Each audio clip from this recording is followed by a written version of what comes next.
मैं भी हृदय से आभार प्रकट करता हूं। मैं आपके जोश, आपके उत्साह और ऊर्जा ये महसूस कर रहा हूं। आपकी आंखों में भविष्य के सपनों की चमक देखकर मुझे पूर्ण विश्वास है कि महेंद्रगढ़ का भविष्य ये स्वर्णिम भविष्य है। उनमें से 22 वायदे तो हमने पूरे कर दिए हैं और 90 ऐसे संकल्प हैं जिनके ऊपर गति से काम चल रहा है। हम इनको तेज गति से पूरा करने का काम हम करेंगे। साथियों, हमने चुनाव में कहा था कि हमारे लिए हमारा संकल्प पत्र केवल घोषणा नहीं है, वो हमारे लिए एक भगवान का रूप है। जन को मैं शब्द से पूरा करने का काम ये हमारी हरियाणा सरकार करेगी। भाइयों, नए मंत्रिमंडल के गठन के तुरंत बाद हमने हरियाणा प्रदेश के युवाओं से एक वायदा किया था।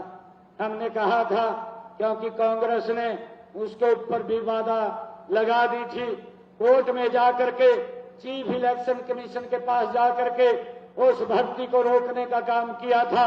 और वो लोग बोलते थे, विधानसभा के चुनाव में बोलते थे कि भाई हमारी सरकार बन रही है, मेरे हिस्से में 2000 नौकरी आ रही है और मैं अपने हिस्से की पूरी नौकरी दूंगा।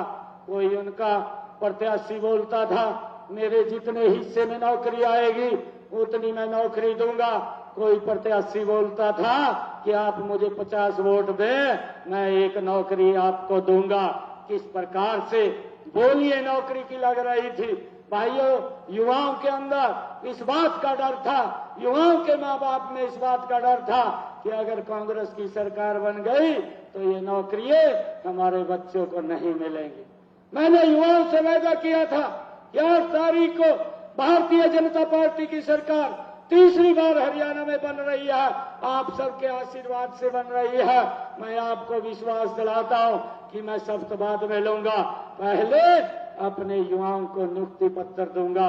एक समय के अंदर 25,000 युवाओं को नियुक्ति पत्र देने का काम पहले किया गया। भाइयों, उस बात को पूरा किया है।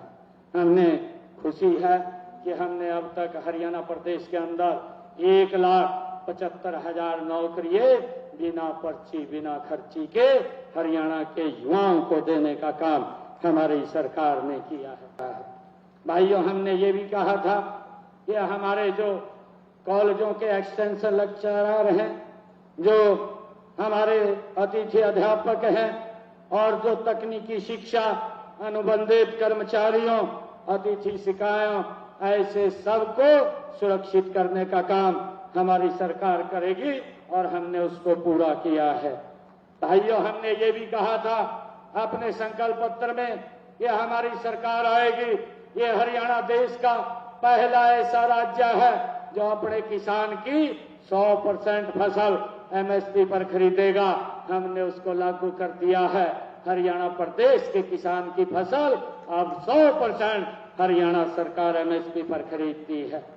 मुझे ये भी खुशी है कि हमने जो छोटे व्यापारी थे, हमने अपने संकल्प पत्र में भी कहा था कि उनके ऊपर जो हमने एक पॉलिसी बना करके हरियाणा एकमुश्त निपटान योजना 2025, जिनके ऊपर GST को लेकर के भाइयों केस कोर्ट के अंदर चल रहे थे, हमने एक स्कीम के तहत उसको भी समाधान करके उनको छूट देने का काम हमारी सरकार ने किया है, जिसका लाभ हमारे व्यापारी भाई ले रहे। काम 2,06,000 बहनों को किया है। हमने अपने संकल्प पत्र में यह भी कहा था कि हम बहनों को 2100 रुपया महीना देंगे। हमने इस अपने बजट के अंदर 5,000 करोड़ रुपए का प्रावधान किया है। एक योजना बनाई है, लाडो लक्ष्मी योजना, और इस लाडो लक्ष्मी योजना के तहत हमने रजिस्ट्रेशन उसका चालू कर दिया है। बहनों को 2100 रुपये महीना देने का काम ये हमारी सरकार करेगी। हमने इसका